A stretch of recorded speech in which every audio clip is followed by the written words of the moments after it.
Hello there my friends who are listening to Ebird Online, and I'm back with another review. Oh guys, Sumit really is a numbskull. When I peeped his conduct this week, I couldn't help but think of the old idiom, the turkey that voted for Christmas. Why, Sumit, are you cheering and celebrating that now your parents are allowing you to get married?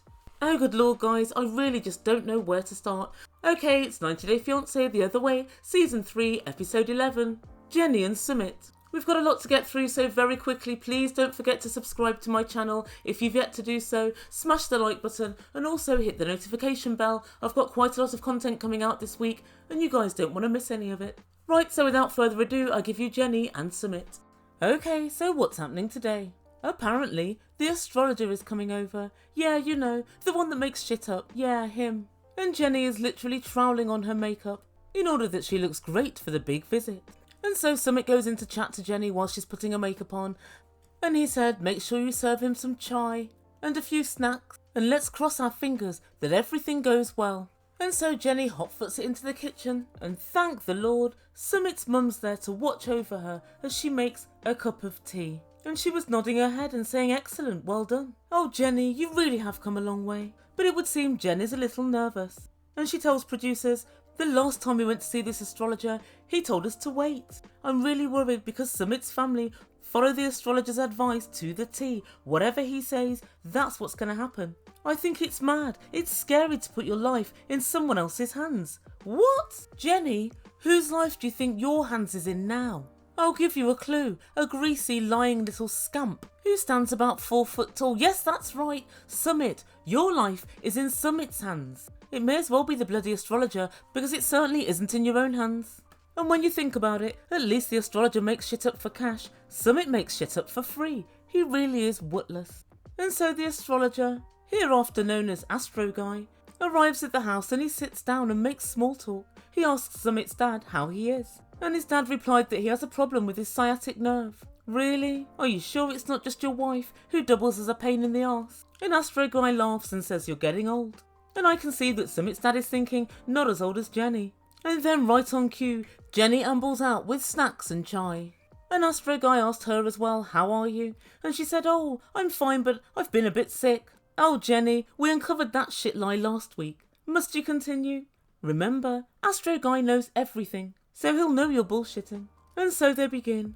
And Astro Guy said, let me know what the issue is. Have you forgotten already? You know good and well what the issue is. Sumit's mum hates the very ground that Jenny walks on. That's the issue. And then Sumit and his dad jointly explain that his mum's teaching Jenny how to cook and how to clean, and hopefully how to F off and never come back. And his mum said, yes, I was teaching Jenny woman's work, and she knows literally nothing.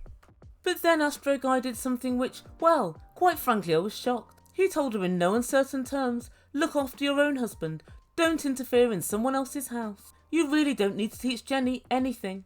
And Sumit very helpfully translated for Jenny. And he said, if you want to look after me, and if you want to take care of me, you will learn to do it by yourself. Sumit, that is not what he said. Oh good lord, where does he get it all from? Sometimes when Sumit's speaking, I get the impression that even he doesn't know he's telling lies. He literally hears what he wants to hear. And Jenny said that she would try harder to learn how to look after Sumit. Seriously guys, I'd like to go over there and kick him in the bollocks. That is how you take care of Sumit. But his mum's on a roll now, and she said Sumit wants to get married to Jenny. But to marry here in India is to have kids and to live a good life. And Astro Guy shot back immediately, that's your marriage and not theirs. This has nothing to do with you. And then he said, what kind of mother are you? The Ebird can answer that. She's a mother with a weakling for a husband and a pathologically pointless liar for a son. And a daughter-in-law-to-be who's quite frankly seen better days. And Astro Guy continued, are you a selfish mother? It seems like it to me. And at this his mum shook her head and she started dabbing at tears. Rather the same variety of Ariela's yesterday. Non-existent tears. Performative tears. Bullshit tears. And when Jenny was speaking to production about this exchange, she said as per usual, I don't know what's being said. She never does. 9 years in, not one word of Hindi. Words fail me almost as much as they do her, but not quite. And guys, Jenny really doesn't know anything. There's awfully too much that Jenny doesn't know. Think of something right now. Anything. I'll guarantee you that Jenny doesn't know that thing, no matter what it is. So Summit's mum's plans to round up a posse and drive Jenny out of India are a total flop, and at this thought she has a full breakdown. It's unsurprising to me, I knew she was absolutely on the edge, and whilst I didn't know that Astro guy would pop up and make an appearance, I did realise that Summit's mum had clocked that Jenny wasn't going anywhere, and she had the look of defeat in her eyes even last week. I think the final straw for me was this whole string through the nose and through the mouth scenario. That is absolute desperation at play. What were you trying to do? Gross her out of India? And she pulled the tissue away from her eyes and looked Astro Guy dead in the face. And he said, "It's God's wish. What will be, will be." And I couldn't agree more. Jenny be stupid and Sumit be lazy. Guys, I can barely even laugh anymore. My throat's so bad. And his dad said, "This is now out of my control. It's written in the stars." But Astro Guy's not done yet. He has one final piece of advice, and he said, if you cannot bless them, then you must not curse them. And I thought it was all very profound when I first heard it, but then I thought to myself, Summit's mum has nothing to worry about. The Ebird will curse the bejesus out of both Jenny and Sumit for you weekly. Really, don't mention it. And with that final piece of advice, Astro Guy made good his leave. And the next time we catch up with this motley crew, Summit's mum sent her manservant down to request a one-on-one with Jenny, sans Sumit. And so they go for a walk on a park and sit down on a bench. And Summit's mum said, "The astrologer has made me realise a lot of things. You have a very good nature, and everything will be decided by God, but we should maintain love." And at this, Jenny starts blubbering and crying, and she and Summit's mum hold hands. And Summit's mum said to Jenny, "I love you."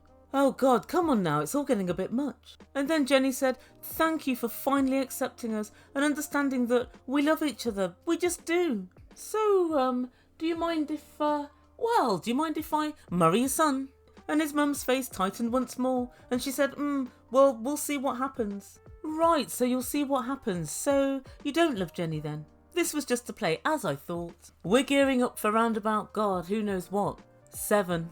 And my worst fears were confirmed a little later, when Summit's parents spoke to producers, and his mum said, "The astrologer said if you push him too much, he won't leave her at all. So I decided to let him be." But his dad came in with a bloody humdinger, and he said, "It's everyone's hope. Mine, my family, my ancestors, and all of India think that this relationship should end." Oh good Lord, Jenny. People that died hundreds of years ago don't like you either. Poor Jenny. She's been so maligned in that family, it's unbelievable. And his dad finished off by saying, "We won't stop the wedding, but we're not going to support it." Meanwhile, to producers across the other side of town, Jenny was waxing lyrical about the wondrous events that had transpired earlier that day. And Jenny said, "They didn't exactly give us their blessing, but they won't stop us, and that's good enough for me." Jenny, you would still have married him when his mum threatened to throw herself on the funeral pyre. The fact is good enough for you means nothing. You wanted to marry him when he was still married to his ex-wife. What's good enough for you literally means nothing. And next time we catch up with this couple, Summit's sweeping out in the backyard, and Jenny and his parents returned from their little chat. His parents went into the house, and Sumit said, "What happened?" And Jenny said, "They've accepted us. They want to spend more time with us. And they're not going to stop us from marrying. It's a miracle." And although Sumit was smiling and saying, "Oh my God, I can't believe it," you could see his little brain ticking 10 to the dozen. Shit, his marriage barrier's gone. What's he going to do now? But Sumit said to producers, "I am the winner. I'm getting everybody's love." He really is so infantile. And then Jenny said, "Your dad's okay about everything too." And Sumit said, "What else did they say?" And it sounded like "tell me more," but in fact it was "tell me less." In fact, "tell me nothing at all. This is terrible." And Sumit smiling and shaking his head and saying, "Oh my God, Bapre." Nope, Sumit, God can't help you either. Your last line of defence has now been eradicated. You're in the trenches with no ammo and the Germans are approaching. And Sumit says his mind is blank and he doesn't even really know how to react. If I were you, Sumit, I'd pull in your trainers and bloody run. You really are up shit creek without a paddle. And then Jenny said jubilantly, "We can marry whenever we want to." Then that's never, Jenny, because Sumit doesn't want to.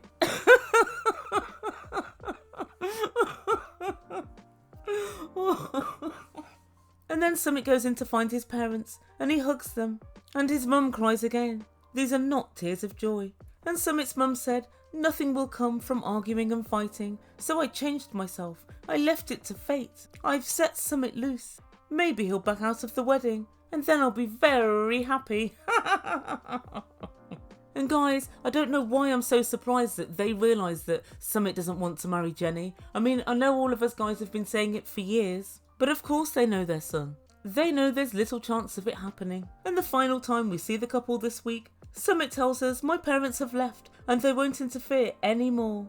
And Jenny and Sumit are celebrating the festival of Holi. And this is some sort of festival for the start of spring. And they throw brightly coloured powder over each other while standing on the roof terrace. And Jenny said to Sumit, now we can get married. And Sumit said, yes, with a very heavy accent on no. And then Jenny said, well, when can we get married? I've waited long enough. And Sumit said, I want to see the astrologer. And she said, okay, but if the Astro guy says we can get married tomorrow, are you ready to get married tomorrow? And Sumit said, well, that's too soon. It's all moving too fast. Sumit, it's been 9 bloody years. How much more slowly could it have gone? And Sumit said, I do want to get married. And the way she said it, it sounded like there was a but coming. But of course he's too lily-livered to expand on that but. But guys, the whole time he's talking, he's running his fingers through his hair. He's stroking himself. He's just looking hella nervous. And finally, Jenny picks up on it and she said, well, soon you're going to run out of excuses, Sumit. If we don't get married soon, I'll know it's you and I'll know that you don't want to marry me. And Sumit said, I want to marry one day, just not yet. But he forgot to say, and just not you. Guys, somebody said in my comments a few weeks ago that they thought I was evil because I was laughing because Sumit doesn't want to marry Jenny. And it struck me, who am I being evil to? It's to Jenny's detriment if she marries Sumit. I genuinely think Jenny would be better off packing her bags, going back home, finding someone in America, reconnecting with her daughters and her grandkids, and ostensibly fucking Sumit off. And so that's where we leave things for this week. But guys, in the trailer for next week, exactly what we all thought was going to happen is happening. Summit's sitting talking to Jenny, and they're discussing marriage. Sumit says, divorce changed me as a person, and I never want to have to go through a divorce ever again. I couldn't cope with it. I don't want to be a part of any marriage. I'm scared of that. Guys, what a fucking surprise. Sumit really is the turkey that voted for Christmas. And that is where we end things for this week. So what does the Ebird make from all of this? So the first point I want to make is that it was very clear to me when suddenly his parents had this massive change of mind that they were simply just changing tack.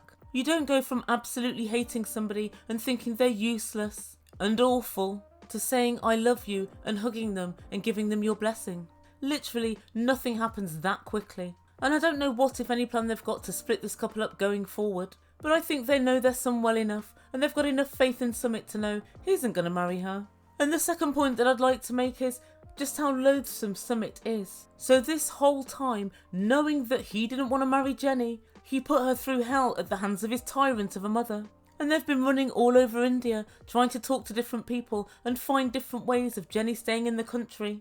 And in reality, the whole relationship's been one massive lie on the part of Sumit. And honestly, when he was smiling and celebrating earlier on, I thought, now you're all out of excuses, Sumit. Do you realise what you're celebrating for? He really is an unrepentant sociopath. And it's very clear now, clearer than it ever was before, that Sumit's in this relationship for money and ease of life. In Jenny, he has a mum, stroke cleaner, albeit not a very good one, and a ready source of funds. Jenny's pension may not be much in America, but I bet it's a pretty penny in India. So Sumit has an extremely easy life. He doesn't have to have a job, he doesn't have to have kids, he doesn't have to think about what his wages are or what bills he has to pay. In short, he has no stress. He's using her purposefully. He really is a bone-idle chancer who's had every privilege available handed to him on a plate. His parents paid for it when he got divorced. He's renting a property with Jenny's money. And it's not just that he doesn't have a job, he actually doesn't want to work. Even rich ladies who lunch do charity work. And I would say you have to keep your mind ticking and turning, but of course he does, because he's always considering what lie next he'll tell. But yes, Jenny's perfect for his childlike persona because it means he never has to have or take on any real responsibility. Making your books balance every month, paying your kids' school fees, going on holiday, all of these normal things that most people do. Lazy Sumit doesn't have to bother. And so I want to look at what kind of culpability Jenny has in this situation. And we know that Jenny's reconstructed romantic narratives lead her to believe that everything's going to be okay in the end. But we have to ask, is that her fault? Overall, it is her fault, because if she looks at the relationship right from the very start, right from him calling himself Michael Jones and catfishing her, and then her turning up to live with him secretly, and then him inviting her back, and it turns out he's married. And she comes back again, he promises he's divorced, he isn't. And she comes back yet again, and he promises, I'll marry you. She has to come to terms with the fact he won't. So overall, yes, Jenny should know that nothing has ever worked out right with Sumit, and she's dealing with a liar. However, if we just look at this last visit that she's had, Summit's pretended he wants to marry her, and really because of the threat that his mum gave, it would have been fairly difficult for her to know any different. Although, now I'm saying this out loud, I do realise that he gave her a promise ring instead of an engagement ring. He failed for about 3 years to get a passport, so he couldn't get married. And when they were supposedly going to be married a few months ago, a couple of days before they were going to get married, he called his brother and sister-in-law round, knowing they'd talk him out of it. So I suppose really, on the balance of things, yeah, Jenny, you should have known better. You really should have. I don't know, poor Jenny, but if Sumit really wanted you and wanted you to be part of his life, surely he would have insisted that you learn more Hindi than you have done. And you would have been a bit more knowledgeable in the kitchen. And I also consider as well, that kitchen was absolutely filthy. He knew his mum would get there and kick off at the state of that kitchen. So even just that happening let me know he didn't want this to be a good outcome. And Astro guy has helped to deliver the worst outcome for Sumit possible. So guys, where do you think this couple go from here? Like I say almost every week, Jenny, pack your bags and go. That's what I think it needs. But hearing that little mug Sumit say, I don't want to be involved in any marriage, after all of this, literally makes my blood boil. And I hope for Jenny's sake, next week when he says it to her, it makes hers boil too. I'd like for him to be dropped from a great height. So guys, let me know what you think in comments down below, and I will get on with my next video. Guys, please like and subscribe and comment, and do all the stuff that you know I like. Thank you so much for listening. You've been listening to Ebird Online, and I bid you good day.